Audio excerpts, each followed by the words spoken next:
Hello दोस्तों। आज हम बात करने वाले हैं इस्लाम की सबसे अजीम इबादत हज के बारे में। हज सिर्फ एक सफर नहीं है, यह एक रूहानी तब्दीली है। यह एक ऐसा सफर है जो इंसान को अंदर से बदल देता है। जब एक मुसलमान हज के लिए निकलता है तो वह अपनी दुनिया, अपनी पहचान, अपनी शान सब कुछ छोड़ देता है और सिर्फ अल्लाह का मेहमान बन जाता है। हज की शुरुआत एहराम और नीयत। हज की शुरुआत होती है एहराम से। सफेद कपड़े जो हमें याद दिलाते हैं कि एक दिन हमें कफन पहनकर अल्लाह के सामने जाना है। यहाँ ना कोई अमीर है, ना कोई गरीब, सब बराबर, सिर्फ अल्लाह के बंदे। 8 जिलहिज्जा मीना का सफर। इस दिन हाजी मीना जाते हैं, वहां नमाज अदा करते हैं और अपने दिल को तैयार करते हैं। यह दिन सब्र और सुकून का होता है। 9 जिलहिज्जा अरफात का दिन, हज का सबसे अहम रुकन।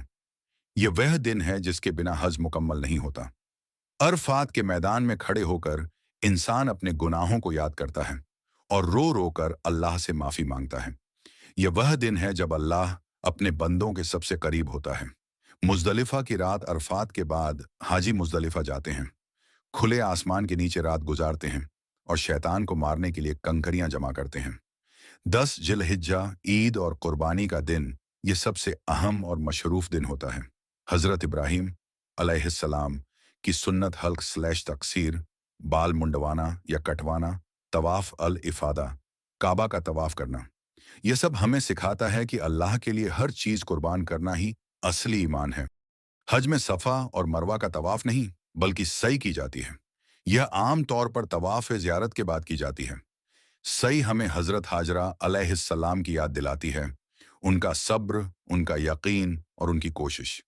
यह पैगाम देती है कि जब इंसान मेहनत करता है और अल्लाह पर भरोसा रखता है तो मदद जरूर आती है।